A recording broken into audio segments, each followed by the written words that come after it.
हरे कृष्णा कृष्णा कृष्णा हरे हरे, हरे राम राम राम हरे हरे।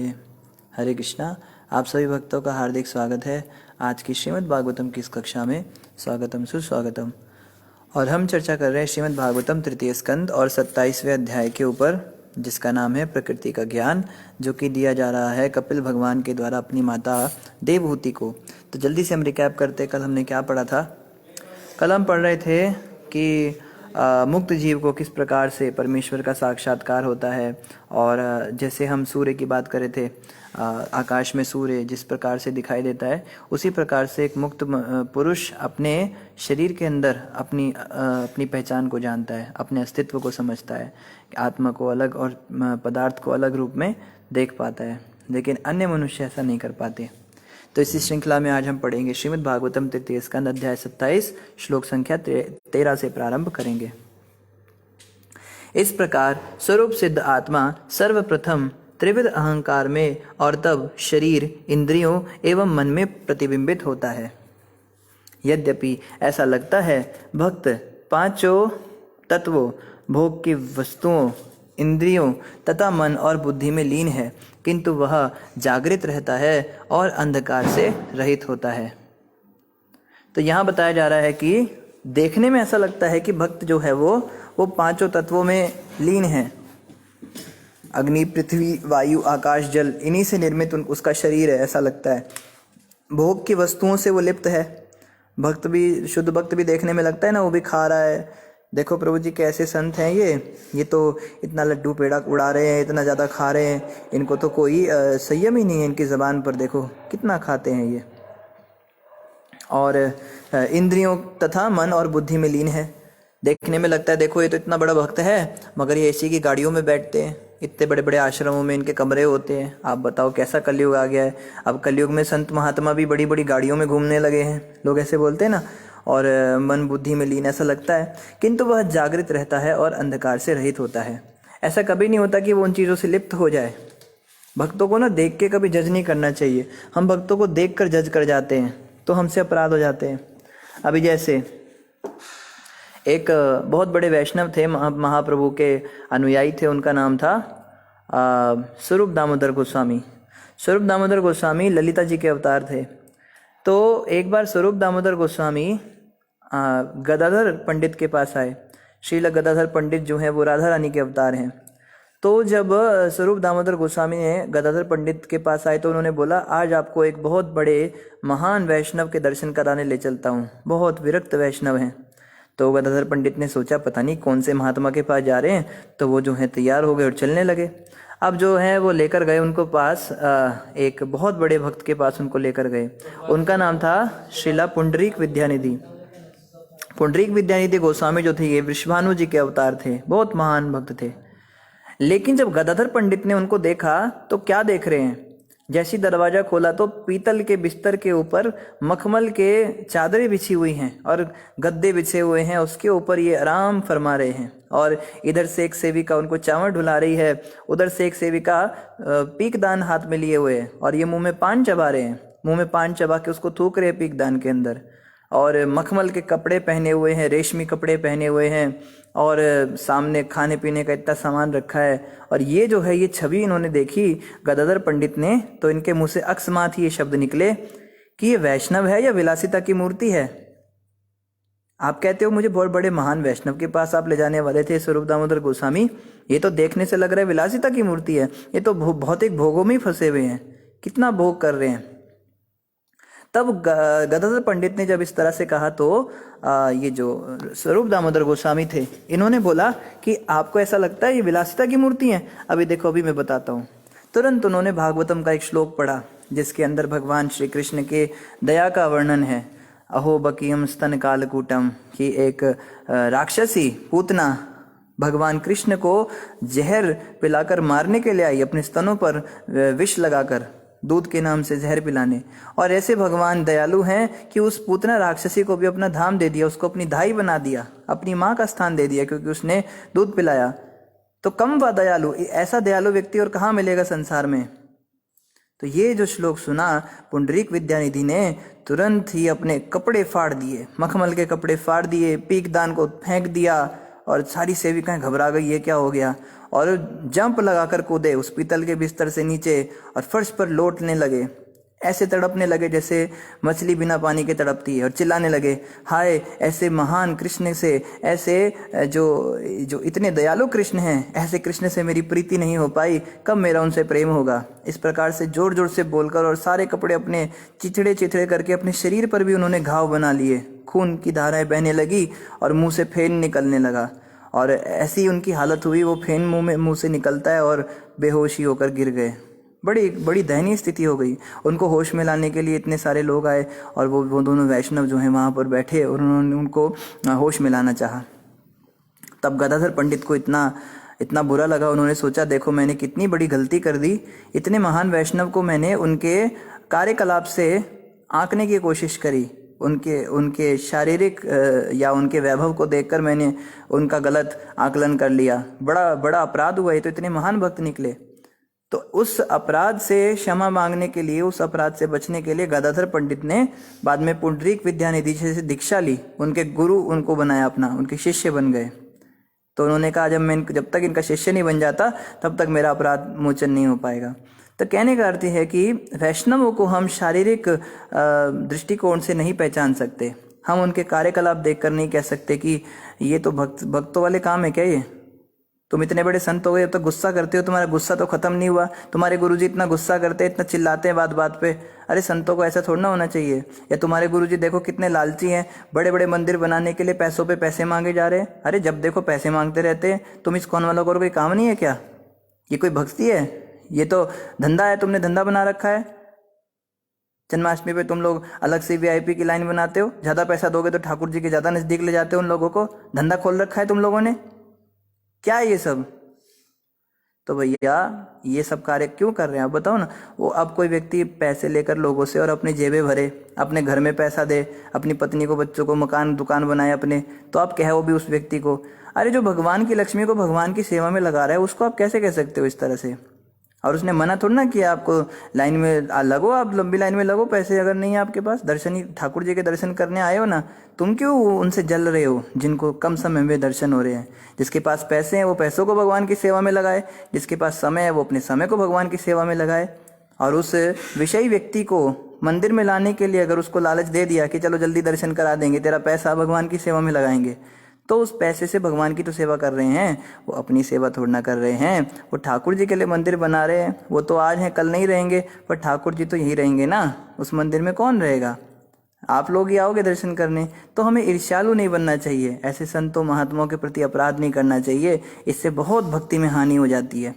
हमारी भक्ति कुछ बड़ी तो है नहीं, थोड़ी बहुत, और ऐसे लोगों की जब हम बातें सुनते हैं, उनका संग करते हैं, तो उल्टा अपराध चढ़ जाते हैं। बड़ा सावधान रहना चाहिए। वैष्णव अपराध ऐसा होता है जिसपे भगवान भी कुछ नहीं कर सकते। एक वैष्णव ठाकुर कहते हैं, तोमार हृदय सदा गोविंद विश्राम, गोविंद कहे न मोरा वैष्णव प्राण, एक बार करुणा करो वैष्णव गोसाई।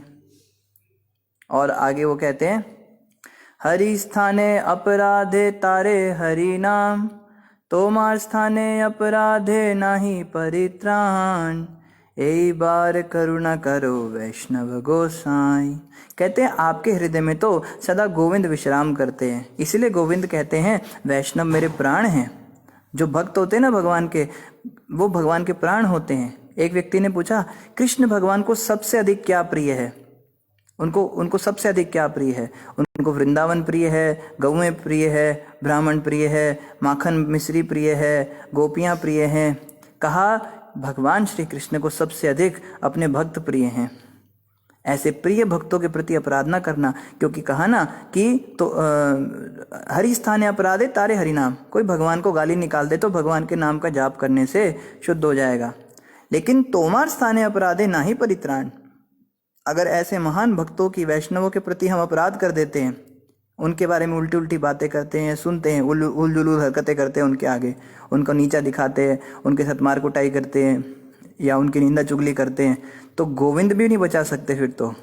फिर उसका कोई परित्राण नहीं। वो कितना भी हरिनाम जपता रहे, कितना भी गंगा में यमुना में डुबकियां लगाए, कितना भी राधा कुंड की परिक्रमा करता रहे, वृंदे देवी तुलसी महारानी का आसरा ले ले, उसको तो साक्षात भगवान विष्णु भी नहीं बचा सकते। वैष्णवों के प्रति अपराध नहीं करना चाहिए। एक बार क्या हुआ, अम्बरीश महाराज बहुत बड़े भक्त हुए भगवान के। राजा अम्बरीश जी की कथा आती है भागवतम के अंदर। वो अपनी पांचों इंद्रियों को भगवान की सेवा में लगा के रखते थे। पांचों कर्मेंद्रियां, हाथों से मंदिर मार्जन करते थे, आंखों से भगवान का दर्शन करते थे, नाक से उनके अगरू की खुशबू सूंघते थे, मुख से सदा कथा कीर्तन करते थे, कानों से श्रवण करते थे, पैरों से वो भगवान के परिक्रमा लगाते थे। तो ऐसे अम्बरीश महाराज ने एक बार व्रत रखा एकादशी का, और निर्जला उपवास, पानी भी नहीं पिया। और कितने घंटे का व्रत?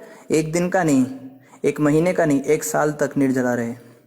1 साल तक पानी भी नहीं पिया। ऐसा उनका कठोर व्रत भगवान विष्णु की प्रसन्नता के लिए उन्होंने रखा।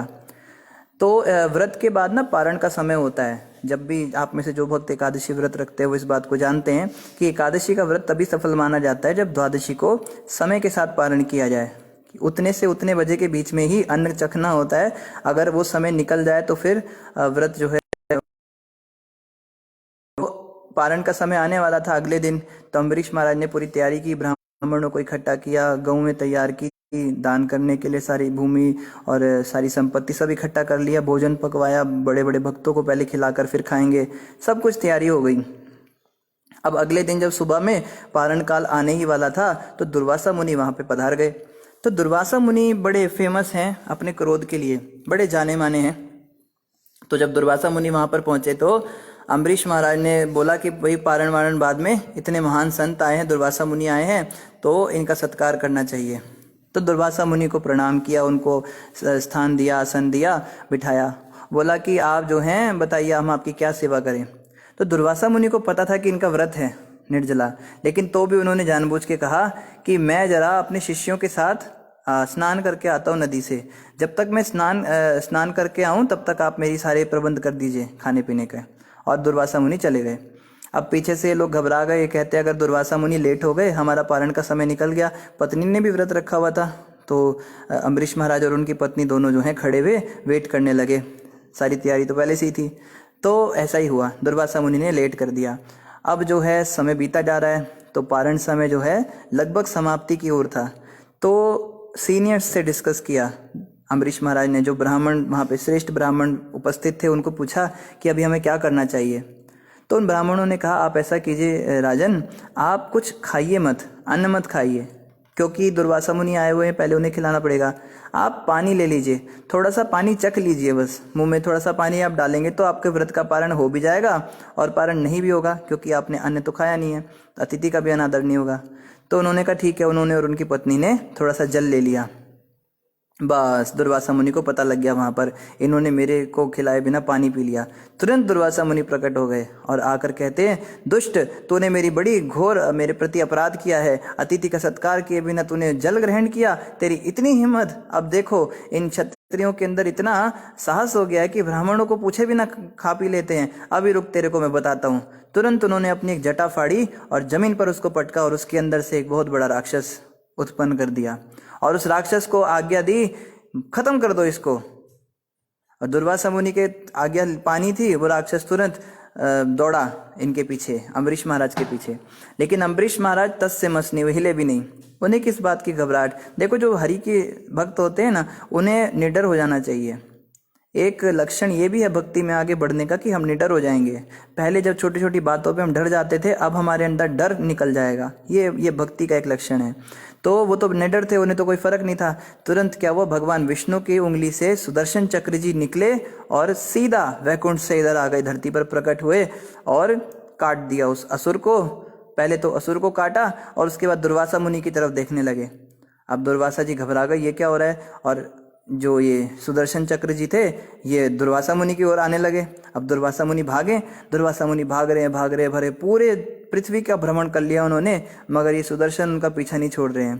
पीठ जली जा रही है। सुदर्शन चक्र में हजारों सूर्यों का तेज होता है और जला रहे हैं उनकी पीठ को। और भागते भागते भागते वो ब्रह्मलोक तक पहुंच गए। वहां ब्रह्मा जी से प्रार्थना कर रहे हैं, हे प्रभु ब्रह्मा जी, मुझे बचाओ, ये सुदर्शन मेरे पीछे लग गया है।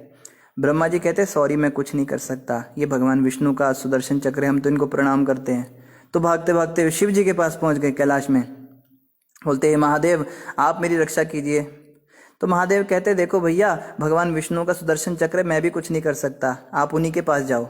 तो दौड़ते हुए वैकुंठ में चले गए दुर्वासा मुनि। वैकुंठ में जाके कहते भगवान विष्णु को, ये आपके चक्र साहब हैं, इनको जरा बोलो रुके, मेरे को जला दिया इन्होंने, खत्म कर दिए, मार देंगे मुझे आज, इनके सिर पे तो कौन सवार है।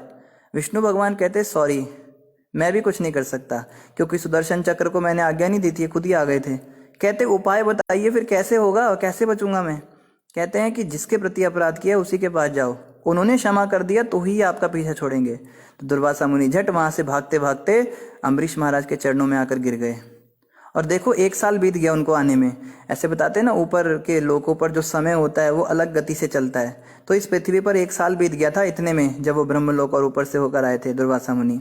और 1 साल तक अम्बरीश महाराज और उनकी पत्नी वहीं खड़े रहे, सोचिए, उनके वेट करने के लिए कि जब वो आएंगे तभी हम आगे कार्यवाही करेंगे। और तुरंत आते ही जो है वो उनके चरणों में गिर गए, कहते बारंबार प्रणाम करने लगे, हे वैष्णव ठाकुर, बड़ा अपराध हुआ मुझसे, मैं आपको समझ नहीं पाया। भगवान विष्णु के भक्त देखने में तो बड़े सरल लगते हैं, लेकिन उनकी तो साक्षात भगवान विष्णु ही रक्षा करते हैं। मुझसे बड़ी गलती हो गई, आप कृपा करके सुदर्शन चक्र जी को बोलो कि मुझे ना मारे, मुझे इस तरह कष्ट ना पहुंचाए। तब उन्होंने, अम्बरीश महाराज ने उनको दोनों हाथों को पकड़कर उठा दिया और बोला कि हे ब्राह्मण देवता, आप ऐसे क्यों कह रहे हैं। तो जब अम्बरीश महाराज ने माफ़ कर दिया तो सुदर्शन चक्र जी ने भी उनको छोड़ दिया। और अम्बरीश महाराज कहते हैं कि आपकी तो कोई गलती ही नहीं थी, आपने बिल्कुल सही किया, मैंने आपके प्रति अपराध किया। तो जब विनम्रता देखी भक्तों की तो दुर्वासा मुनि का हृदय बड़ा गदगद हुआ। तो इस प्रकार से हम देखते हैं कि भक्तों के प्रति अगर कोई अपराध करे वो कितना भी बड़ा, और दुर्वासा मुनि को बताया गया वो कृष्ण भगवान के गुरु हैं, कृष्ण भगवान के एक गुरु दुर्वासा मुनि भी हैं। तो गुरु भी हो ना कोई व्यक्ति भगवान का भी, वो भी नहीं बच सकता, तो हमारी तो बात ही क्या। हम कैसे सोचते हैं कि हम तो बड़ा माला जपते हैं, हम तो बड़ा धाम वास करते हैं, हम तो बड़ा भक्तों का संग करते हैं, हमने तो बड़ी भागवत पढ़ी है, हमें कुछ नहीं होगा ये लोग की निंदा करने से। अरे वो नहीं बचे भैया। दुर्वासा मुनि कैसे भगवान के गुरु, ये भी आपको सुना देते हैं। एक बार क्या हुआ, भगवान श्री कृष्ण के पास जो है दुर्वासा मुनि पधारे, एक बार वृंदावन के अंदर आए। और दुर्वासा मुनि आए तो भगवान कृष्ण ने बड़ा सत्कार किया, क्योंकि वो उन्हें गुरु समान मानते हैं। तो सारी गोपियों को बताया भगवान ने, देखो मेरे गुरु आए हुए हैं और बहुत पहुंचे हुए संत हैं, और तुम उनकी कृपा ले लो, कहीं तुम वंचित मत रह जाना उनकी कृपा से। तो ब्रजवासियों का तो साधु संतों के प्रति बड़ा भाव होता है, कोई मायावादी हो, चाहे कोई सकारवादी हो, चाहे कोई वैष्णव हो, उनको तो कोई फर्क नहीं हो, उनको तो बस बाबा जी दिखे, हाँ बाबा जी प्रणाम, दंडवत प्रणाम बाबा जी, ये ब्रजवासियों का भाव होता है। कोई भी बाबा हो उन्हें फर्क नहीं पड़ता, 3 रेखा वाला बाबा है, डंडे वाला बाबा है, बालों वाला बाबा है, गंजा बाबा है, उनको बस सब बाबा, बाबा को खिलाओ खिलाओ पिलाओ, खूब प्रसाद खिलाओ। तो अब बोला उनको गोपियों को कि मेरे गुरु आए हैं। तो गोपियां कहती अरे बाप रे, भगवान श्री कृष्ण के गुरु आए, ठाकुर जी के गुरु आए हैं, तो कैसे हम इनकी सेवा करें बताओ। कहते मेरे गुरु जी को ना मिष्ठान खाना बड़ा पसंद है।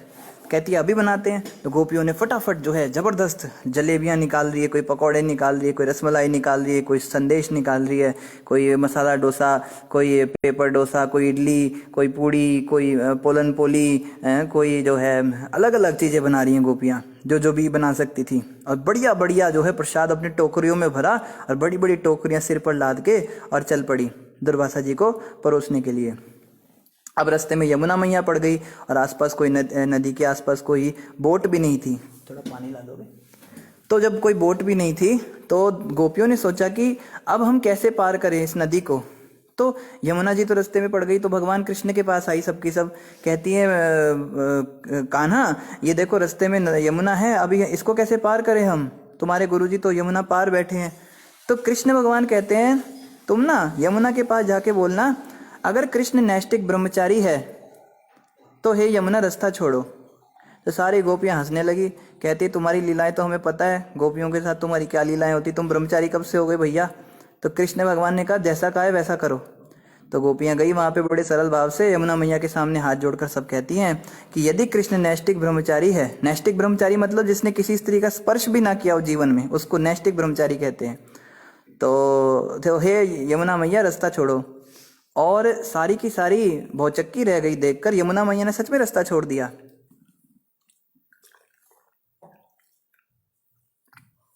यमुना मैया ने रास्ता छोड़ा तो गोपियाँ जो हैं वो घबरा तो गई, ये क्या हो रहा है, पर पार करके निकल गई। अब जाकर वहाँ पहुँची, वहाँ पे दुर्वासा जी बैठे थे। तो गोपियाँ कहती हैं, हे गुरु जी, बाबा जी, महात्मा जी, आपके लिए हम ये भेंट लाई हैं, अब हमें आशीर्वाद दीजिए। तो दुर्वासा मुनि के मुंह में जैसे वैक्यूम क्लीनर लगा हुआ था, सारे के सारे टोकरियों के मिष्ठान खींचे चले जा रहे हैं और हवा की स्पीड से जो है सब उनके मुंह के अंदर, और गड़ब गड़ब गड़ब गड़ब सारी की सारी टोकरियां खाली। गोपियां एक दूसरे का मुंह देख रही हैं, ये कैसे बाबा हैं।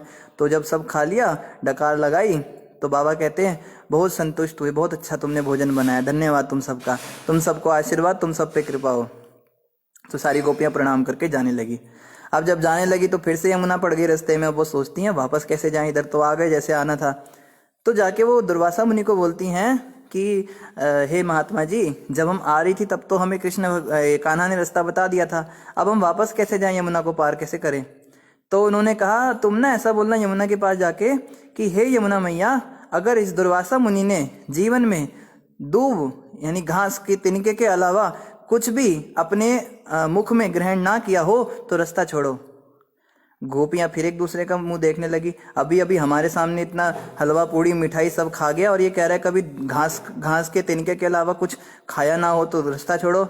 तो फिर भी चलो, उन्होंने कहा था तो उन्होंने जाके बोला, तो सच में यमुना मैया ने रास्ता छोड़ दिया। तो गोपियां जब पार कर रही थी तो बोलती हैं, जैसा गुरु वैसा चेला, दोनों ही की बातें समझ में नहीं आई। तो कहने का मतलब ये है कि अब देखो ना, कृष्ण भगवान दुर्वासा मुनि पे पहले आते, दुर्वासा मुनि ने इतना सब कुछ खा लिया लेकिन तो भी यमुना मैया ने रास्ता कैसे छोड़ दिया। इसका मतलब दुर्वासा मुनि जो भी खाते हैं ना, उसको वो समझते ही नहीं कि उन्होंने खाया है। अब ये थोड़ा सा मुश्किल है समझना। अभी जो कुछ भी खाते हैं ना, उसको कहते हैं कृष्णम अर्पणमस्तु, मेरे मुख के अंदर जो भी गया वो भगवान श्री कृष्ण को अर्पित है। और इस भाव से वो जब भोजन करते हैं तो उसमें कुछ इंद्रिय तृप्ति की इच्छा नहीं होती। ये इसको कहते हैं प्रसाद पाना। प्रसादम को जो है ग्रहण किया जाता है। हम अभी भोजन खाते हैं, हम खाना खाते हैं, हम प्रसाद को भी भोजन की दृष्टि से खाते हैं, भोग वस्तु की तरह। अरे इस भिंडी की सब्जी में नमक कितना डाल दिया, माता जी को दिमाग नहीं है, अरे ये रोटी कैसी कच्ची पका दी, इनकी तो आंखें नहीं बटन है।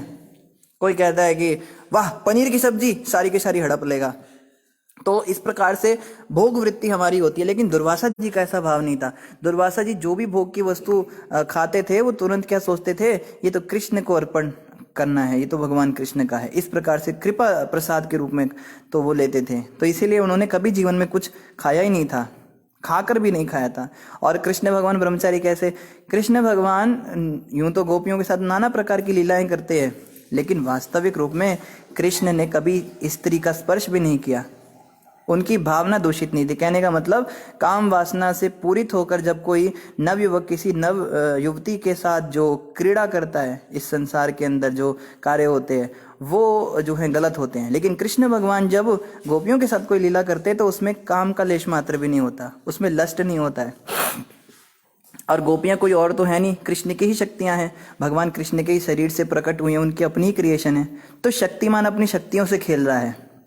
जैसे अग्नि अपनी लपटों से खेले, सूर्य अपनी किरणों से खेले, इस प्रकार कृष्ण का गोपियों के साथ में लीला होता है। तो कृष्ण ब्रह्मचारी हैं, कृष्ण के अंदर कभी ऐसा कोई काम विकार आया नहीं आज तक।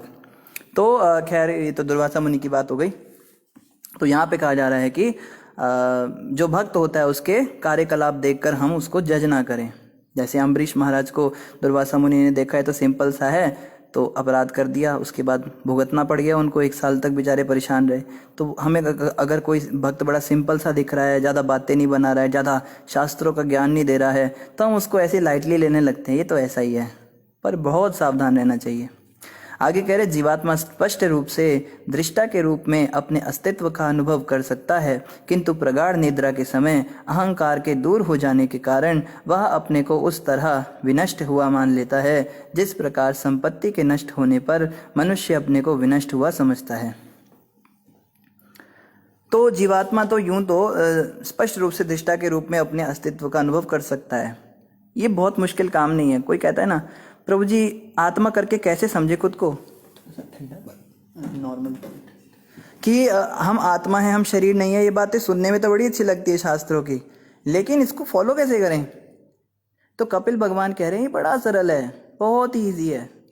लेकिन प्रगाढ़ निद्रा के समय अहंकार के दूर हो जाने के कारण यह अपने को उस तरह विनष्ट हुआ मान लेता है जिस प्रकार संपत्ति नष्ट होने पर मनुष्य अपने को विनष्ट हुआ समझता है।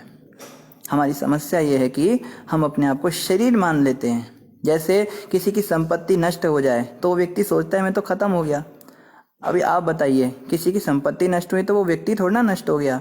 अभी कई लोग कहते हैं प्रभु जी खाने के लाले पड़े हुए, खाने के लाले पड़े हुए, खाने के लाले पड़े हुए, ऐसा बोल बोल के, और दिन में 4-4 बार 10-10 रोटियां ठूस रहा है अपने मुंह में और कहता है कि प्रभु जी खाने के लाले पड़े हुए हैं। अरे खाने के लाले तेरे दिमाग में घुसा हुआ है क्योंकि तेरे पास पैसा नहीं है।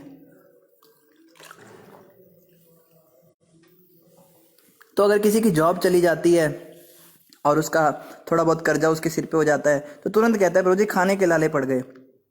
पर वास्तविक दृष्टि में देखें तो खाने पीने में तो कोई कमी नहीं होती ना। खाए बिना तो कोई नहीं मरता है ना। किसी का इतना तो नुकसान नहीं हुआ कोरोना वायरस के कारण कि उसके घर में कोई भूखा मरा हो। खाने की तो हमेशा ही पूर्ति होती है। अगर हो भी गई तो गाड़ी बेच ले, गाड़ी बेच के खाना खा ले, मोबाइल बेच के खाना खा ले, मतलब भूख से तो कोई नहीं मरता है। लेकिन लोग बोलते हैं कि खाने के लाले पड़ गए। तो इसी प्रकार से मानसिक दशा होती है। किसी की संपत्ति नष्ट हो जाती है तो वो कहता है मैं तो बर्बाद हो गया, मैं तो लुट गई, बर्बाद हो गई, हाय हाय मैं तो मर गई। इस तरह बोलती हैं औरतें। थोड़ा सा और पूछो हुआ क्या तेरे साथ में, अरे मेरा वो 1 रुपए का सिक्का बाजार में खो गया। बताओ, अब तेरा 1 रुपए का सिक्का बाजार में खो गया तो तू लुट गई, बर्बाद हो गई। तो हम लोग जो है ना, हम सोचते हैं क्योंकि हमने उसके साथ अपना तादात्म्य कर रखा है। उस 1 रुपए के सिक्के में उसकी जान अटकी हुई थी, इसीलिए वो सोचती थी कि इसके नष्ट होने से मैं भी नष्ट हो गई।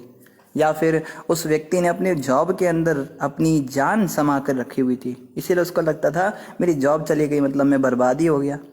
अभी जैसे हमारे एक भक्त बता रहे थे, इस कोविड-19 के चलते उनके 3-4 रिश्तेदारों ने फांसी लगा ली क्योंकि उनकी जॉब चली गई, उनके बिजनेस ठप हो गए। मतलब इतनी सी बात के लिए फांसी लगा ली। हमने उसको कहा प्रभु जी उनको बोलते ना मंदिर में आके रहने के लिए, यहाँ पे उनका सब खाने पीने का फ्री में व्यवस्था हो जाता, थोड़ी बहुत कुछ सेवा कर लेते, वो भी नहीं करते, कोई बात नहीं। पर देखो लोग कैसे मूर्ख हैं, ऐसी जीवन समाप्त कर लेते हैं। पर जानते नहीं है ना कि फांसी लगाने के बाद क्या होता है।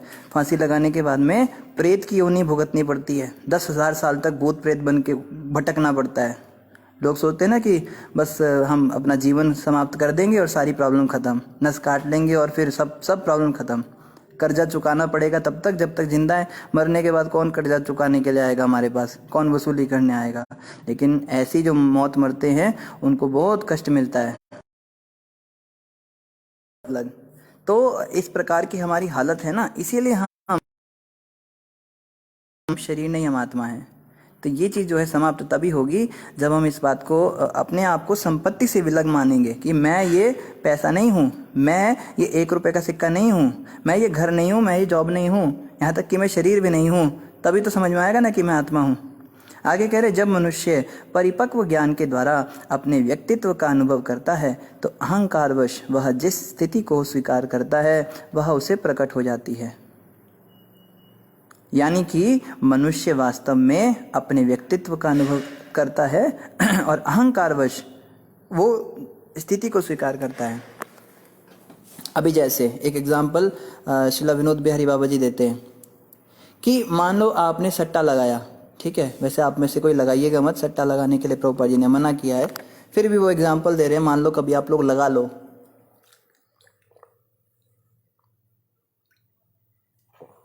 तो अगर आपने सट्टा लगाया और आपके पास टिकट आ गई और अब जो है सट्टे का नंबर वो हुआ, रिजल्ट डिक्लेयर हुआ 1 महीने तक या 2 महीने जितना भी समय था, और आप वहाँ जाके अनाउंसमेंट सुन रहे हो और एक एक करके सारे नंबर मैच हो गए आपके, तो आदमी कितना खुश हो जाता है। वो खुशी के मारे खुद को ही भूल जाता है। अरे वाह, मेरे तो सारे नंबर मैच हो गए, मेरी तो लॉटरी निकल गई। देखो कितना खुश हो गया, कितना खुश हो गया। पैसे उसको मिले क्या हाथ में? अभी पैसे तो कुछ नहीं मिले, लेकिन खुशी कितनी हो गई। आप देखो, पैसे वस्तु में खुशी नहीं थी, एक मानसिक धारणा उसने बना ली कि मुझे पैसे मिलेंगे, मैं लखपति बन गया, मैं करोड़पति बन गया। उछल रहा है, चिल्ला रहा है, सबको बोल रहा है मेरा नंबर निकला है, और सोचता है 10 करोड़ की लॉटरी मेरी निकल गई। अभी जैसे ही वहाँ लॉटरी टिकट पे पहुंचा, वहाँ पे ऑफिस में पहुंचा और उसने बोला देखो मेरा नंबर निकला है, तो वहाँ पे जाके क्या पता लगा, वो नंबर तो उसका मैच हो गया लेकिन ब्लॉक दूसरा था। वो ए ब्लॉक का नंबर निकला था और इसका ई ब्लॉक का टिकट था। तो उन्होंने कहा सॉरी सर, आपका ई ब्लॉक है, पर ये नंबर तो आपका सही है, पर ए ब्लॉक का निकला है। तो दूसरा व्यक्ति आकर उसके सामने से 10 करोड़ रुपए लेकर और चंपत हो गया। अब ये देखो, अब कितने गहन दुख में ये चला गया, दुख के पूरे कुएं के अंदर डूब जाएगा। अब इसको खाना हजम नहीं होगा 10 दिन तक। क्या लूटा इसका, समझने की बात है। क्या इससे किसी ने कोई पैसे लिए? क्या इसकी कोई संपत्ति का हानि हुआ?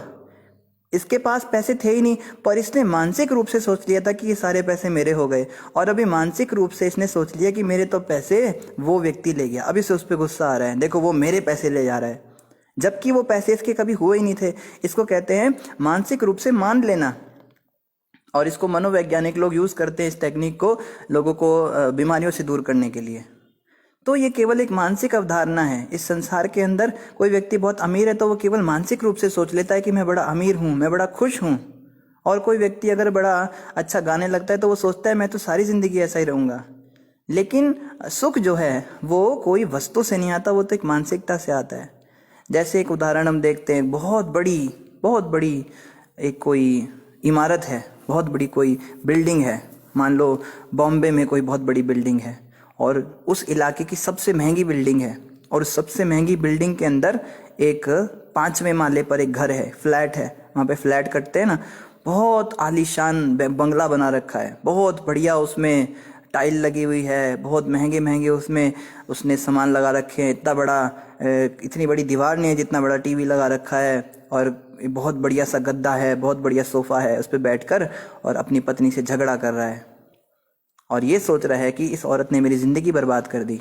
उसके पास क्या है इसको तो वो देख ही नहीं रहा है, उसके पास क्या नहीं है, केवल उस पर ही उसका ध्यान है। मेरी पत्नी मेरी बात क्यों नहीं सुनती है, क्यों मेरे को ऐसी मिली, क्या मैंने कर्म किए थे, ऐसे सोच सोच के टेंशन के मारे उसको नींद नहीं आ रही है रात को।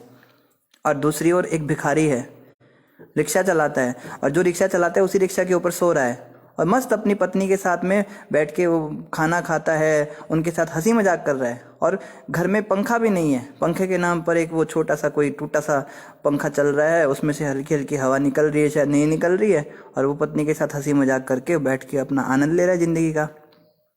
तो अब बताइए सुख कहाँ था? क्या सुख घर में था? क्या सुख पैसों में था? क्या सुख सुविधाओं में था? या सुख रिश्तों में था?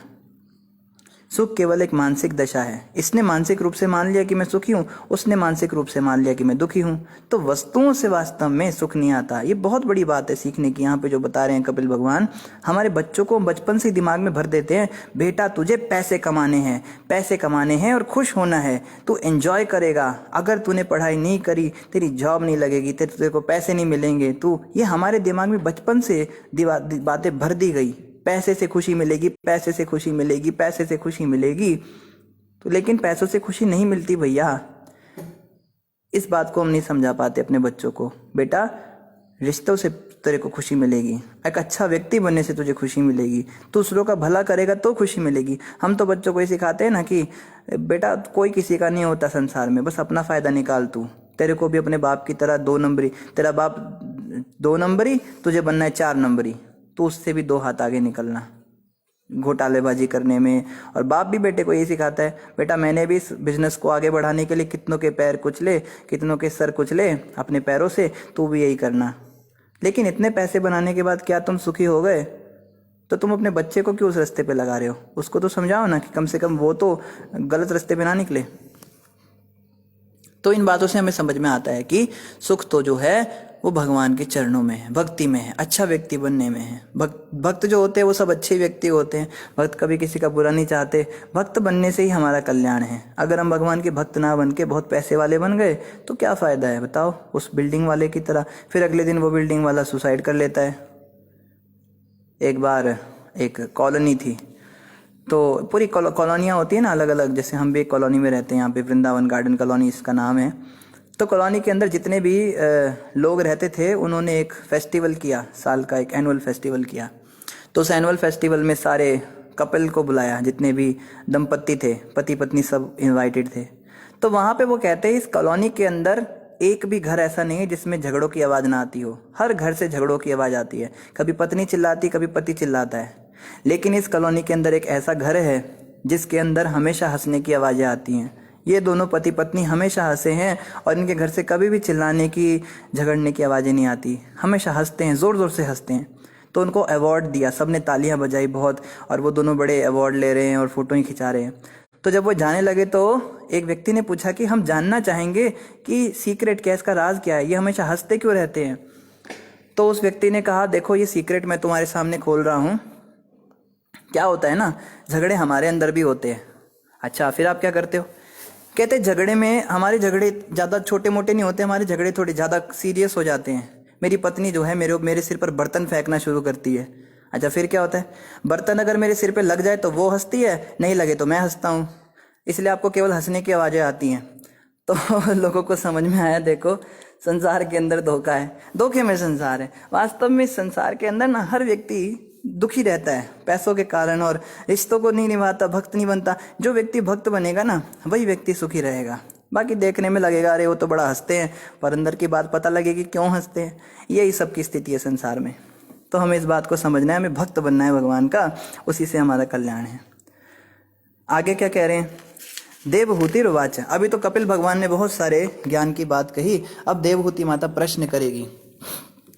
देवहूति माता ने क्या कहा? श्री देवहूति ने पूछा, हे ब्राह्मण, क्या कभी प्रकृति आत्मा का परित्याग करती है? क्योंकि इनमें से कोई एक दूसरे के प्रति शाश्वत रूप से आकर्षित रहता है, तो उनका पृथक वियोग कैसे संभव है? तो देवहूति माता पूछ रही है कि क्या कभी प्रकृति आत्मा का परित्याग करती है? ये संसार तो ये तो आत्मा के साथ जुड़ा हुआ है ना। इस दुनिया के अंदर, संसार के अंदर जीवात्मा रहती है, तभी तो इसमें जीवन है। आप मानो बहुत बड़े बड़े घर हैं, लेकिन उसमें कोई लोग नहीं रहते, कोई व्यक्ति नहीं रहता। बड़े बड़े पहाड़ हैं, मगर उस पर कोई जानवर नहीं रहते। बहुत सुंदर सीनरी है, स्काई है, पर उसमें कोई पंछी नहीं उड़ रहा है। नदियां हैं, तालाब है, पर वो निर्जीव है, उसमें कोई जीवन ही नहीं। तो क्या ऐसा कभी संभव है? प्रकृति बिना आत्मा के कैसी लगेगी? सोचिए, उजड़ी भी लगेगी, बिल्कुल खंडर लगेगा, है ना। घर में जब लोग रहना बंद कर देते हैं तो खंडर हो जाता है ना वो। तो माता कह रही है, क्या ऐसा संभव है कि आत्मा प्रकृति को छोड़ दे? क्योंकि इनमें से कोई एक दूसरे के प्रति शाश्वत रूप से आकर्षित रहता है, तो उनका पृथकत्व कैसे हो सकता है? कैसे संभव है? ऐसा कैसे हो सकता है कि वो अलग अलग हो जाएं? और आगे पूछती है, जिस प्रकार पृथ्वी तथा इसकी गंध या जल तथा इसके स्वाद का कोई पृथक अस्तित्व नहीं होता, उसी तरह बुद्धि तथा चेतना का कोई पृथक अस्तित्व नहीं हो सकता। तो माता ने बड़ा अच्छा प्रश्न किया। माता कहती है कि जैसे कोई फूल है, ठीक है, उससे आप उसकी गंध नहीं निकाल सकते, या आप ये नहीं कह सकते कि सुगंध का अपना अस्तित्व है। बिना फूल के सुगंध का कोई अस्तित्व नहीं होता। जब हम किसी रास्ते पे निकलते सड़क पे और हमें खुशबू आती है, तो हम देखते हैं कहाँ से खुशबू आ रही है। अब कोई व्यक्ति कहे कि कोई जगह से नहीं आ रही है, किसी वस्तु से नहीं आ रही है, खुशबू का बस अपना ही अस्तित्व है, ये बस है। ऐसा कभी होता है क्या? खुशबू किसी फूल से आती है, किसी इत्र से आती है, किसी सेंट से आती है, या किसी व्यक्ति से आती है थोड़ी दूसरी वाली। तो ये जो है, ये इसका अपना कोई अस्तित्व नहीं होता। और इसी प्रकार से माता कहती है कि क्या कहती है, बुद्धि और चेतना का भी कोई पृथक अस्तित्व नहीं है। बुद्धि कोई अपने आप से कोई वस्तु थोड़ना है, बुद्धि या चेतना कोई अस्तित्व अपना कोई थोड़ना है। आत्मा के कारण बुद्धि है, आत्मा के कारण चेतना है। तो जब आत्मा ही नहीं रहेगी इस प्रकृति के अंदर, तो बुद्धि और चेतना का क्या अस्तित्व रह जाएगा? अतः समस्त कर्मों का कर्ता ना होते हुए भी जीव तब तक कैसे स्वतंत्र हो सकता है, जब तक प्रकृति उस पर अपना प्रभाव डालती रहती है और उसे बांधे रहती है। तो प्रश्न क्या है इनका कि सारे कर्मों का कर्ता ना होते हुए भी जीव तब तक कैसे स्वतंत्र हो सकता है, जब तक पृथ्वी उस पर अपना प्रभाव डालती रहती है। ऐसा कैसे हो सकता है कि वो पृथ्वी उस पर अपना प्रभाव डाल रही है और वो स्वतंत्र हो जाए, और समस्त कर्मों का कर्ता नहीं है? जैसे कपिल मुनि ने यहाँ पे एक बात कही, थोड़ा समझिए इस बात को। प्रश्न बड़ा हाई लेवल है, ये प्रश्न ही हमें समझ में नहीं आएगा तो उत्तर क्या समझेंगे। कपिल मुनि ने अभी कहा कि देखो माता, आत्मा और पदार्थ अलग अलग चीजें हैं। आत्मा अलग है, पदार्थ अलग है, शरीर अलग है, आत्मा अलग है ना। यही तो बात कही ना कि हम शरीर नहीं, हम आत्मा है, ठीक है। और इस शरीर के अंदर हम रहते हुए हम अपने आप को सोचने लगते हैं कि मैं शरीर हूँ। ये एक मानसिक धारणा है। लेकिन माता यहाँ पे प्रश्न कर रही है कि पुत्र, अगर आत्मा के अंदर बुद्धि और चेतना है शरीर के अंदर, तो वो आत्मा की उपस्थिति के कारण है। अगर तुम कहो कि आत्मा को ही हम अलग कर दे शरीर से, तो बिना शरीर, बिना आत्मा के शरीर के अंदर क्या अस्तित्व रह जाएगा? शरीर तो एक डेड मैटर है, वो तो जड़ पदार्थ है, उसके अंदर बुद्धि और चेतना तो आत्मा के कारण है। तो तुम आत्मा को अलग करके कैसे निकाल रहे हो? तुम कहते हो कि आत्मा कार्य नहीं करता, कार्य तो शरीर करता है, कर्म तो शरीर करता है।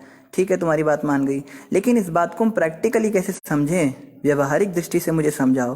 क्योंकि शरीर के अंदर जब तक आत्मा है तब तक तो वो ये सोचेगी, बुद्धि और चेतना उसके अंदर रहेगी। तो इस बात को तुम कैसे समझा सकते हो? और आगे क्या कह रही हैं? यदि चिंतन तथा मूल सिद्धांतों की जांच परख से बंधन के महान भय से बच भी लिया जाए तो भी यह पुनः प्रकट हो सकता है, क्योंकि इसके कारण का अंत नहीं हुआ होता है। माता ने बड़ा अच्छा उदाहरण दिया कि जैसे किसी पेड़ को अगर हमें नष्ट करना है तो हम क्या करते हैं? उसकी कटिंग कर देते हैं, उसको काट देते हैं, फिर वो उग जाता है। जैसे कांटे होते हैं जो ज़मीन पे थोड़े कांटे कांटे होते हैं ना, उनको काट देते हैं तो दोबारा उग जाते हैं, दोबारा काट देते हैं, दोबारा उग जाते हैं। माता कहती जब तक से तुमने जड़ ही नहीं काटी है, इस संसार से तुम अपने को विलग कर रहे हो। तुम कह रहे हो मैं शरीर नहीं हूँ, मैं तो आत्मा हूँ, मैं तो शरीर नहीं हूँ, मैं तो आत्मा हूँ। 2-3 दिन 4 दिन तुम ऐसा कर लोगे, 5वें दिन फिर तुम्हारे अंदर शरीर की चेतना आ जाएगी, क्योंकि तुमने उसके मूल पर कार्य नहीं किया, उसकी जड़ पर तो तुमने हमला ही नहीं किया।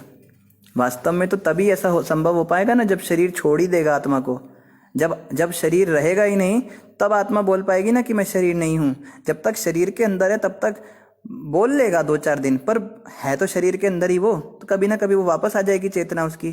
तो ये मुझे थोड़ा समझाओ, ये प्रैक्टिकल नहीं लगी मुझे बात तुम्हारी बात व्यवहारिक नहीं है। तुम किताबी बातें कर रहे हो बेटा, थोड़ा प्रैक्टिकल बात करो। हम लोग कहते हैं ना प्रभु जी थोड़ा प्रैक्टिकल बात कीजिए। देखो देवहूति माता ने हमारे लिए प्रश्न किया है, क्योंकि वो जानती थी कि हम में से कहीं होंगे जो कहेंगे दिस इज नॉट प्रैक्टिकल, ये व्यवहारिक नहीं है। अब मैं समझने लगूँ कि मैं शरीर नहीं आत्मा हूँ तो मैं तो जॉब ही नहीं करूँगा। अगर मैं समझने लगूँ मैं शरीर नहीं हूँ, मैं तो आत्मा हूँ, तो मैं किसी को अपना मानूंगा ही नहीं। बच्चे मेरे नहीं, पत्नी मेरी नहीं, क्योंकि मैं तो आत्मा हूँ। आत्मा केवल परमात्मा है, बस सारा दिन भक्ति करता रहूँगा। पर ये संभव है क्या?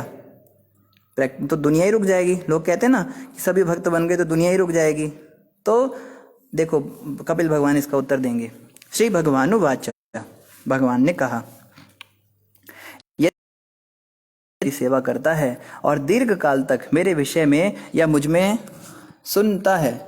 सुनता है तो क्या होता है? तो वह मुक्ति पा सकता है। इस प्रकार अपने अपने नियत कार्यों के करने से कोई प्रतिक्रिया नहीं होगी और मनुष्य पदार्थ के कलमश से मुक्त हो जाएगा। ये थोड़ी प्रैक्टिकल बात कही। इससे पहले वाली जो बात थी ना, बड़ी थियोरिटिकल बात थी। आत्मा समझो, शरीर नहीं समझो, परमात्मा हो तुम, परमात्मा तुम्हारे अंदर बैठे हैं। लेकिन अब जो है थोड़ी व्यवहारिक बात कर रहे हैं। क्या कहा? बस तुम मेरी सेवा करते रहो, गंभीरता पूर्वक मेरी सेवा करो और दीर्घ काल तक मेरे विषय में सुनो, मेरे बारे में सुनते रहो। जो हम भागवत कथा सुन रहे हैं ना, इसको सुनते रहें। वो ये ना सोचे इतनी भागवत सुन ली प्रभु जी, कोई फर्क नहीं पड़ रहा है, इतनी मालाएं जप ली मैंने पर मेरे अंदर कोई फर्क नहीं पड़ा है। माला फेरत जुग भया फिरा ना मन का फेर, मेरे तो मन का फेर ही नहीं निकल रहा है। लेकिन कपिल भगवान ने नहीं कहा कि कर का मन का डार दे, उन्होंने कहा मन का फेरता रहे, जप करते रहिए, भागवत सुनते रहिए, मंगल आरती करते रहिए, दीर्घ काल तक मेरे विषय में सुनते हुए या मुझसे सुनते हुए वह मुक्ति को पा जाएगा। एक दिन मुक्ति मिल जाएगी। ये नहीं सोचना कि प्रभु जी इतने साल हो गए कोई फायदा ही नहीं हो रहा, कुछ नहीं हो रहा। हो सकता है कि समय लग जाए लेकिन सफलता जरूर मिलेगी। जैसे एक भक्त को हमने बुलाया, आप जो हैं आइए हमसे मिलने के लिए, तो वो बेचारा ट्रेन में बैठा। अब वो ट्रेन में बैठा और 3 दिन तक ट्रेन में ही बैठा रहा और वो सोच रहा है प्रभु जी ट्रेन चल ही नहीं रही है, रुक रही है, ऐसा कर रही है, वैसा कर रही है, और बीच बीच में इतने इतने घंटे स्टेशन पे रुक रही है और पता नहीं कितने बजे आएगी। बहुत सारे प्रश्न हैं। तो हमने उसको एक ही बात बोली कि भाई तू ट्रेन को छोड़ के मत जाना, तू ट्रेन में बैठा रहे, क्योंकि ट्रेन कितना भी लेट करे पहुंचाएगी तेरे को यहाँ पे जरूर। तू एक ना एक दिन यहाँ पहुंच ही जाएगा, कभी ना कभी तो पहुंचेगा, क्योंकि उस ट्रेन का डेस्टिनेशन यहीं पर है। तो ये भक्ति मार्ग भी ऐसा ही है। इस भक्ति मार्ग में जुड़ने के बाद हो सकता है कभी कभी समय ज़्यादा लग जाए, कभी कभी हम संघर्ष करें इंद्रियों के साथ में, कभी हमारी भक्ति में बहुत रुचि खत्म हो जाए, भक्तों के साथ द्वेष हो जाए, अपराध हो जाए, भक्ति रुक जाए, लेकिन ये भक्ति मार्ग हमें भगवान कृष्ण के चरणों तक पहुंचाकर ही छोड़ेगा। इसमें कोई डाउट नहीं होना चाहिए, ये महामंत्र जो है हरे कृष्ण कृष्ण कृष्ण हरे हरे, हरे राम राम राम हरे हरे, ये एक ना एक दिन भगवान के पास जरूर पहुंचाएगा। इस पे दृढ़ विश्वास होना चाहिए। ये उस ट्रेन के समान है जो लेट तो हो सकती है पर कभी भी अपनी डेस्टिनेशन से चूकेगी नहीं। ऐसा नहीं होगा कि अमृतसर की ट्रेन पकड़ी है और वो आपको लुधियाना पहुंचा दे, अमृतसर में ही आके रुकेगी वो, इस पे कोई डाउट नहीं होना चाहिए। तो कृष्ण के पास ही पहुंचाएगी भक्ति मार्ग। हमें समय ज़्यादा लग रहा है, कोई बात नहीं, अनर्थ है जो भी है। तो यहाँ पे कपिल भगवान कह रहे हैं दीर्घ काल तक मेरे विषय में सुनते रहोगे तो मुक्ति अवश्य एक दिन मिल जाएगी। इस प्रकार अपने अपने नियत कार्यों के करने से कोई प्रतिक्रिया नहीं होगी और मनुष्य पदार्थ के कलमश से मुक्त हो जाएगा। तो माता तुमको ना अलग से नहीं सोचना पड़ेगा।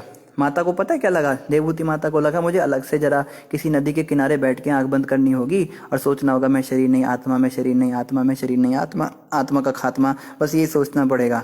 तो माता कहती है ये मैं कब तक करती रहूंगी बेटा, मेरा यही काम रह जाएगा क्या। तो कपिल भगवान ने कहा माता अलग से कुछ नहीं करना, बस तुम मेरे बारे में सुनती रहो, मेरे नाम का जाप करती रहो, अपने आप मुक्ति मिल जाएगी एक दिन। अब कोई कहे प्रभु जी अपने आप कैसे मिल जाएगी, तो ये आप कपिल भगवान से पूछिए उन्होंने ऐसा क्यों कहा। अरे जब प्रोसेस को बनाने वाला व्यक्ति कह रहा है तो फिर हमें क्या टेंशन है, हमें क्या इस बात का डाउट है। अभी कोई व्यक्ति कहे कि इस बैंक में आप 10,000 रुपये जमा कर दो, वहाँ जो आपकी माँ दुबई के अंदर है उसको पैसे मिल जाएंगे। तो कोई आदमी कहे भाई इस मशीन में पैसे डालने से पैसे वहाँ कैसे पहुँच जाएंगे, मुझे ये समझाओ पहले।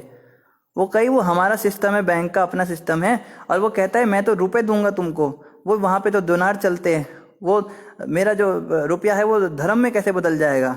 या किसी को अमेरिका पैसे भेजाने तो वो कहे कि मैं तो तुम्हें रुपया दूंगा, तुम डॉलर में कैसे वहाँ पे निकालोगे, मेरे ये जो नोट हैं ये तो रुपए के नोट है ना, इस नोट पे क्या तुम छाप दोगे, वो डॉलर का पेंट छाप दोगे क्या। कहेगा सर वो सिस्टम हमारा है, आप बस डाल दीजिए पैसे।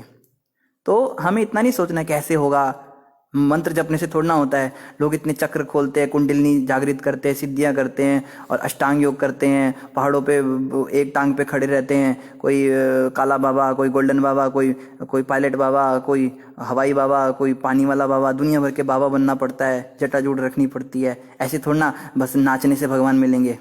हम तो लोगों को कहते हैं ना कि बस आप भगवान के आगे नृत्य करो और आपको 84 लाख योनियों में नृत्य नहीं करना पड़ेगा।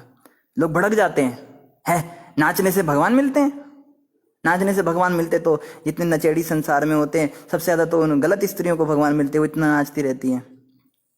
तो हमें डाउट नहीं करना, भगवान ने क्या प्रोसेस बनाया है वो भगवान जाने, पर भगवान कहते करोगे तो मैं मिल जाऊंगा, सीधी सी बात। तो भक्त लोग जैसा जैसा कहते हैं हमें वैसे वैसे बिना तर्क के करते रहना है। कपिल मुनि जैसा यहाँ बता रहे हैं। और क्या कह रहे हैं, कोई प्रतिक्रिया नहीं होगी और पदार्थ के कलमश से भी हम मुक्त हो जाएंगे। एक दिन ये भी समझ में आ जाएगा कि हम शरीर नहीं आत्मा है, ये अपने आप हृदय में ऑटोमेटिक रिवील होगा और होने भी लगा है। देखो ना, पहले जितना हमें संसार में प्यार था अभी उतना थोड़ा ना रहा।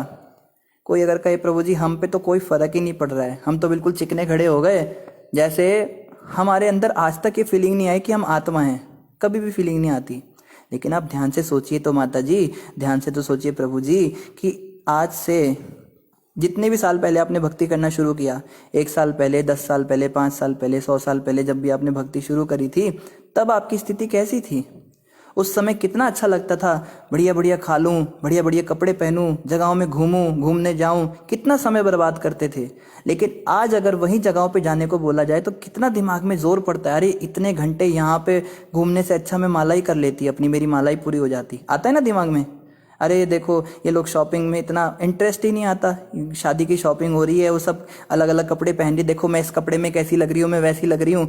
वो कहे भाई तेरा मुंह जैसा भगवान ने दिया, तू वैसी लग रही है, तेरे तो कोई वो थोड़ा ना बन जाएगी, कोई फिल्म स्टार हीरोइन थोड़ा ना बन जाएगी कपड़े अलग अलग डालने से। दिमाग में इस तरह की बातें आती है ना हमारे, तो इसका मतलब प्रगति तो हो रही है, धीरे धीरे हो रही है। हम आत्मा के स्तर पे जा रहे हैं, शरीर से धीरे धीरे जा रहे हैं। इसलिए हमें डाउट नहीं करना चाहिए कि मेरे पे तो कोई फर्क नहीं पड़ रहा है। फर्क पड़ रहा है। जैसे बच्चे होते हैं ना, बच्चे जब बढ़ते हैं तो उनको पता थोड़ा ना लगता है कि मैं बढ़ रहा हूँ। लेकिन जैसे किसी रिश्तेदार के पास हम मिलने जाते हैं 5 साल 6 साल बाद, वो कहते अरे कितना बड़ा हो गया, इतना छोटा सा था पहले, देखो कितना बड़ा हो गया। वो कहे कहाँ बड़ा हुआ आंटी, मैं तो वैसा का वैसा ही हूँ। कहती नहीं तेरे को नहीं पता लगेगा, तू तो खुद अपने आप को रोज देख रहा है ना, मैंने तेरे को इतने साल बाद देखा, तू बड़ा हुआ है। तो हमारे सीनियर, हमारे गुरुदेव जिनके भी हम गाइडेंस में, वो हमें बताएंगे कि हाँ सुधार हो रहा है आपके अंदर, वो लोग देख पाएंगे ना कि अंतर तो पड़ रहा है, हमें नहीं दिखेगा वो। ठीक है, इसलिए कभी डाउट नहीं करना चाहिए। और आगे क्या कह रहे हैं, यह भक्ति दृढ़ता पूर्वक पूर्ण ज्ञान से तथा दिव्य दृष्टि से संपन्न करनी चाहिए। मनुष्य को प्रबल रूप से विरक्त होना चाहिए, तपस्या में लगना चाहिए और आत्मलीन होने के लिए योग करना चाहिए। तो ये वो श्लोक आ गया जो किसी को भी पसंद नहीं होता। लोग कहते हैं प्रभु जी बस आप ये बताओ कि क्या क्या करना है, ये मत बताओ क्या क्या छोड़ना है। वो हमसे नहीं होगा, लहसुन प्याज हमसे नहीं छूटने वाला, शराब नहीं हम छोड़ेंगे। आप बताओ अगर ऐसे भगवान दे मिल जाए तो ठीक है, नहीं तो प्याज लहसुन तो हम छोड़ नहीं सकते, भगवान को ही छोड़ देते हैं। लोग इस तरह से बोलते हैं, लेकिन देखो ये भी करना पड़ेगा ना। जैसे कोई व्यक्ति डॉक्टर से दवाई लेकर आता है तो दवाई के साथ परहेज भी डॉक्टर बताता है, भाई दवाई तो लेनी है पर साथ में इन बातों का पालन भी करना है। ठंडा पानी नहीं पीना, आइसक्रीम नहीं खानी, खट्टा नहीं खाना, चावल नहीं खाना, ऐसे बोलते हैं ना। तो परहेज नहीं करोगे तो फिर दवाई कैसे असर करेगी। तो कोई कहे प्रभु जी हम इतने साल से हरिनाम जप रहे हैं पर कुछ हो नहीं रहा, तो देखो यहाँ पे कमी है। क्या क्या नहीं करना है या क्या क्या छोड़ना है उस पर तो हमने ध्यान ही नहीं दिया ना। कुछ बातों को छोड़ना भी जरूरी है। देखो क्या बात बताई, पहला तो बताया दृढ़ता पूर्ण ज्ञान से तथा दिव्य दृष्टि से संपन्न करनी है भक्ति। पहला तो ज्ञान होना चाहिए भक्ति का। ऐसा नहीं कि बस कोई कह रहा है हाँ जी तुम राम राम जपो, राम राम राम राम राम, फिर उसने कहा दुर्गा दुर्गा जपो, राम राम छोड़ दिया, दुर्गा दुर्गा दुर्गा दुर्गा। वो कहे वो गणेश गणेश जपो, गणेश गणेश गणेश गणेश। वो कह रहा है तब तुम ये जपो कि मैं ही भगवान हूँ, हाँ मैं ही भगवान हूँ, मैं ही भगवान हूँ। जो कह रहे हो वो बन रहा है। इसको कहते गंगा गए तो गंगा राम, यमुना गए तो यमुना राम। तो ऐसा नहीं बनना है, ज्ञान होना चाहिए कौन सही है कौन गलत है, शास्त्रों में क्या लिखा है, भगवान कौन है, क्या नियम है, क्या विधि है, ज्ञान होना चाहिए भक्ति में। और दिव्य दृष्टि होनी चाहिए। ये दृष्टि हमारी होनी चाहिए कि हाँ हम एक दिन सुधरेंगे, है ना। दिखना चाहिए आज से 10 साल के बाद मेरी इतनी प्रगति हो जाएगी, इतना हो जाएगा। और मनुष्य को प्रबल रूप से विरक्त होना चाहिए। विरक्त बहुत जरूरी, विरक्ति, वैराग्य बिना लिए तो भक्ति हो ही नहीं सकती। कोई कहे प्रभु जी घर में रह के भगवान नहीं मिलते क्या, तो प्रभु जी लोग सोचते हैं अगर इनको बोल दिया नहीं मिलते तो ये भक्ति छोड़ देंगे, तो बेचारे बोल देते हैं हाँ मिल जाएंगे मिल जाएंगे। आप घर में रहो, खाओ पियो, रसगुल्ले खाओ और समोसे खाओ, पिज्जा खाओ, बर्गर खाओ, किसने मना किया है। भक्ति भी करो, हरिनाम भी जपो, कुछ नहीं छोड़ना जी आपने। आप बस भक्ति करो, कुछ छोड़ना नहीं है, बस भगवान को जोड़ना है। नए लोगों को इस तरह की बातें बोली जाती हैं, लेकिन जैसे जैसे वो पुराना हो जाता है, ये बातें इसलिए बोलते हैं क्योंकि अगर उसको शुरू में ही नियम बता दोगे तो भाग जाएगा। उसको बोला प्याज लहसुन, अरे भैया प्याज लहसुन इसकी तो आप बात मत करो, आप रहने दीजिए, हम नहीं, हमारे बस की नहीं है, अब आप अपने घर जाइए, ऐसा बोल देते हैं ना लोग। तो उनको शुरू में बोल देते हैं भाई कोई नियम नहीं है, आप आओ भक्ति करो। लेकिन जैसे जैसे हम थोड़े परिपक्व होने लगते हैं, थोड़े पुराने होने लगते हैं, तो हमें नियम बताए जाते हैं। और हमें घबराना नहीं चाहिए, हमें यही सोचना चाहिए कि चलो जितने हो सकते हैं उतने तो करें, बहुत ज़्यादा तो नहीं हो सकते। तो विरक्ति का मतलब ये नहीं कि एक ही दिन में घर छोड़ के आप निकल जाओ वहाँ से। आपको किसी ने बोल दिया हाँ जी विरक्ति लानी पड़ेगी, चलो जी पति देव को कह रही है चलो हम अपना पैक करते हैं मंदिर में चलते रहने के लिए, ये तो संभव ही नहीं है। विरक्ति का मतलब है धीरे धीरे भोग ऐश्वर्य छोड़ने हैं, गंदी आदतें छोड़नी हैं। और हमें पता है क्या गंदी आदतें होती हैं, हम भारत के अंदर रहते हैं, इतना हमें पता होता है क्या चीज़ सही है क्या चीज़ गलत है। गलत कामों को धीरे धीरे करके छोड़ना है। कोई आदतें हमारी बड़ी बड़ी प्रबल आदत होती है, हम चाहते हैं उसको छोड़ना पर छूटती नहीं है, लेकिन हमें घबराना नहीं है। कई बार होगा हमसे बहुत बड़े बड़े अपराध हो जाएंगे, बड़े नियम टूटेंगे। कोई ऐसी हमारी बड़ी घिनौनी आदत होगी जो किसी को बताने में भी शर्म लगती है, हम किसी के साथ डिस्कस भी नहीं कर पाएंगे उस प्रॉब्लम को। तो जब वो हमसे हो जाते हैं काम, वो कार्यकलाप हो जाते हैं, तो हमें घबराना नहीं है। हमें ये नहीं सोचना भी क्या मुँह लेकर भगवान के पास जाऊँगा, मैंने ये काम कर दिया, मैं इतने बड़ी बड़ी बातें लोगों को बताता हूँ, लोग मुझे भक्त समझते हैं, मेरे घर के लोग, मेरे फ्रेंड्स, और देखो मैंने क्या कर दिया। तो ये सोच के हमें भक्ति नहीं छोड़नी, क्योंकि छोड़ने से थोड़ा ना सुधर जाएंगे, भक्ति में लगे रहना है। ये सोचना चाहिए बल्कि कि जब गलत काम नहीं छूट रहे तो भक्ति क्यों छोड़ें। भक्ति भी नहीं छोड़ेंगे, भक्ति में लगे रहिए लगे रहिए, एक दिन वो सब गलत काम छूट जाएंगे धीरे धीरे। इसे ही विरक्ति कहते हैं।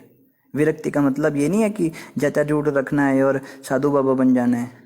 विरक्ति मतलब गलत आदतें छोड़नी और अच्छी आदतों को अपनाना है। जो मंगल आरती है उसमें उठना है, 4 बजे रोज़ उठने का नियम बनाना है। नहीं उठ पा रहे कोई बात नहीं, कोशिश करेंगे, एक धीरे धीरे करेंगे। हफ्ते में 1 दिन उठने की आदत डालेंगे, हफ्ते में 2 दिन करेंगे, करते करते समय आएगा जब हम करेंगे। 16 माला करने को बोला जाए, घबराना नहीं है, 16 माला, 2 माला करो, धीरे धीरे बढ़ाओ उसको। हर एकादशी पे 2-2 माला बढ़ाते चलो, 16 माला तक पहुंच जाओ, घबराना नहीं है, ठीक है। विरक्ति चाहिए और तपस्या में लगना चाहिए। तपस्या का मतलब यही हो गया गलत आदतों को छोड़ना, गंदे काम नहीं करना, ये तपस्या है। और आत्मलीन होने के लिए योग करना चाहिए। योग मतलब भक्ति योग का प्रैक्टिस, वही जो भगवान ने कहा मेरी भक्ति करो, मेरे बारे में सुनो, मेरे नाम का जाप करो, मेरी कथा का श्रवण करो। तो ये सब करने से क्या होगा, धीरे धीरे धीरे धीरे हम जो है भक्ति में आगे बढ़ेंगे और इससे जो है हमारी भक्ति पुष्ट होगी। यही वो नुक्ता है जो हमने छोड़ा हुआ है। हमें क्या क्या नहीं करना वो भी हमें पता होना चाहिए। इन्हीं शब्दों के साथ आप सभी का धन्यवाद। किसी का कोई प्रश्न हो तो कमेंट पर पूछ सकते हैं। तो एक प्रश्न आया है, प्रश्न नहीं है, प्रशांत श्रीवास्तव जी कह रहे हैं सही बात है प्रभु जी। धन्यवाद प्रभु जी। कपिल भगवान की तो सारी बातें सही होती हैं, वो कैसे गलत हो सकती हैं। और ये दोबारा भी कह रहे सही बात है प्रभु जी। इतनी सारी बातें आपको सही लगी, क्या बात है। तो हमें तो लगता है आप ही की सारी बातें सही बात हैं। आगे हाँ, प्रशांत जी ही कह रहे हैं प्रभु जी एक क्वेश्चन है कि अगर मैं लाइफ में फेल हो गया हूँ तो क्या करना चाहिए जब तक अटेंशन होता है और कुछ होता भी नहीं है, फिर क्या करना चाहिए प्रभु जी प्लीज़ टेल। हरे कृष्णा।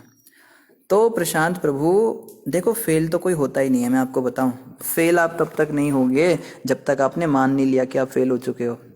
जो साइंटिस्ट थे, शायद उनका नाम थॉमस एडिसन था, जिन्होंने बल्ब का आविष्कार किया था, पहली बार बिजली जलाई थी। हमने तो यहाँ तक सुना है 1000 बार वो फेल हुआ था। 1000 बार उसके मॉडल, उसका बल्ब नहीं जला था और लोग उस पर हंसते थे, तेरे से कभी नहीं होगा। पर वो लगा रहा। तो एक दिन उसका बल्ब जल गया और देखो फिर चमत्कार को नमस्कार। फिर वही लोग जो उसका मजाक उड़ाते थे वो सब उसके पास आकर उसकी वाहवाही करने लगे। तो आप तब तक फेल नहीं होंगे जब तक आप मान ना ले कि मैं फेल हो चुका हूँ। जिस दिन हमने मान लिया ना कि बस अब तो मैं गया प्रभु जी, अब तो मेरा कुछ हो ही नहीं सकता, अब तो सब खत्म हो गया, अंधकार छा गया मेरी आंखों के सामने। उम्मीद हमेशा रखनी चाहिए। उम्मीद किस बात पे रखें? भगवान कृपा करेंगे, ठाकुर जी मुझ पे कृपा करेंगे। मेरी कोई तैयारी नहीं है एग्ज़ाम की, मैंने कोई पढ़ाई नहीं करी, लेकिन भगवान हो सकता है कृपा कर दें। इसकी उम्मीद लेकर चले जाओ एग्ज़ाम देने।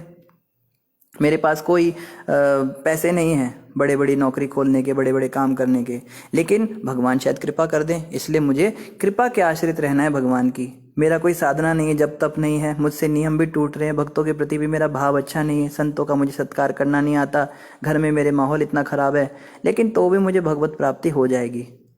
कोई कहे भाई कैसे होगी, क्या उम्मीद है? भगवान शायद कृपा कर दें। तो ठाकुर जी की, भगवान की कृपा पे हमें हमेशा आसरा रखना है। तो हार नहीं माननी। हार जिस दिन मान गए उसी दिन, जैसे एक बार क्या हुआ, 2 मेंढक थे, बेस्ट फ्रेंड फॉर एवर, हर काम साथ में करते थे। तो एक रसोई के खिड़की पर आ गए बाहर किसी झाड़ी से, तो खिड़की से देखते हैं पतीले में दूध था, तो सोचते हैं ये पीने की चीज़ है, बड़ा मज़ा आएगा।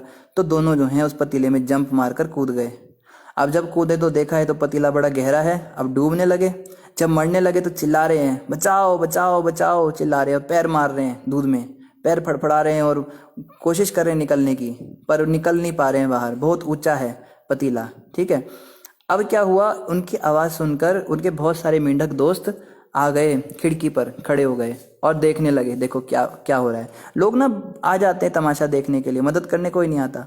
अब सब देख रहे हैं तमाशा, ये देखो गिरेंगे मरेंगे, चिल्ला रहे हैं मर जाओ मर जाओ, मरोगे तुम्हारा कुछ नहीं हो सकता, तुम नहीं बचने वाले, अरे तुम ऐसे पतीले में, इतना गहरा पतीला देखो तो कितना गहरा है, कोई उम्मीद नहीं तुम्हारी बचने की, मर जाओ मर जाओ। तो ऐसे चिल्लाने लगे सारे मेंढक। तो उन दोनों में से एक मेंढक जो है उसने प्रयास करना बंद कर दिया, पैर चलाना बंद कर दिया, क्योंकि उसने सोचा सही कह रहे हैं मेरे दोस्त, इतनी ऊंची ये वो है, इतना ऊंचा पतीला है, मैं कैसे इससे बाहर निकल सकता हूँ, ये तो नामुमकिन है। और वो डूब के मर गया। लेकिन दूसरा वाला लगा रहा, दूसरे ने खूब पैर हिलाए और करते करते क्या हुआ, दूध में से ना मक्खन निकल गया। जब हम दूध को ज़्यादा हिलाते हैं, जब उसका मंथन करते हैं तो मक्खन निकल जाता है ना, तो उसने जब पैर जोर जोर से हिलाया तो उसमें से मक्खन निकला। अचानक से एक मक्खन के ढेले पर उसका पैर पड़ा और उसने जंप लगाई और बाहर। अब सारे जो चिल्लाने वाले थे चुप हो गए, सारे मेंढक चुप होकर देख रहे हैं और वो वापस जाने लगा उनके साथ। तो वो कहते हैं जब वो मेंढक मर गया तो तुम कैसे जिंदा रहे, मुझे ये बताओ। हम तो तुम्हें कह रहे थे तुम मर जाओ मर जाओ मर जाओगे, तुम्हें इतना हमने उत्साहित किया, तो कैसे तुमने ये कैसे काम किया? तो वो मेंढक कहता है एक्चुअली ना मैं बहरा हो गया था वहाँ पर, क्योंकि मुझे आवाज़ ही नहीं आ रही थी तुम लोगों की। मुझे बस तुम दिखाई दे रहे थे, तुम हिल रहे हो और मुझे बूस्ट अप कर रहे हो। तुम कह रहे हो कि यस तुम कर सकते हो, तुम कर सकते हो, हाँ हो जाएगा, बस थोड़ा सा बचा है, थोड़ा सा बचा है, अंतिम सांस तक कोशिश करते रहो करते रहो करते रहो। तो मुझे लगा जब तुम लोग हार नहीं मान रहे हो तो मैं क्यों हार मानूं, और देखो फिर मैं बाहर आ गया। तो प्रभु जी इसका यही रास्ता है, जो लोग हमें हतोत्साहित करने वाले हैं ना उनसे थोड़ा दूरी बना लीजिए। जो लोग कहें जी तेरा तो कुछ नहीं हो सकता, इतनी बड़ी प्रॉब्लम तुझे लगता है तू इससे बच पाएगा, अरे उसके साथ हुआ था वो नहीं बचा, उसके साथ हुआ वो नहीं बचा, तू कैसे बचेगा, ऐसे लोगों से दूरी बना लीजिए। और हमें उन लोगों के साथ रहना है जो हमें प्रोत्साहित करते हैं, नहीं तो करेगा, तुझसे हो जाएगा, आप कर पाएंगे, मुझे आप पे विश्वास है। आपको अपने लिए नहीं मेरे लिए करना है। मैंने लोगों को बोल रखा है कि आप कर पाएंगे, मेरी बेइज्जती हो जाएगी। ऐसे लोगों के साथ हमें अपनी नज़दीकी बनानी है। तो देखिए सफलता कैसे मिलेगी। तो कभी ये नहीं सोचना कि हम तो फेल हो गए।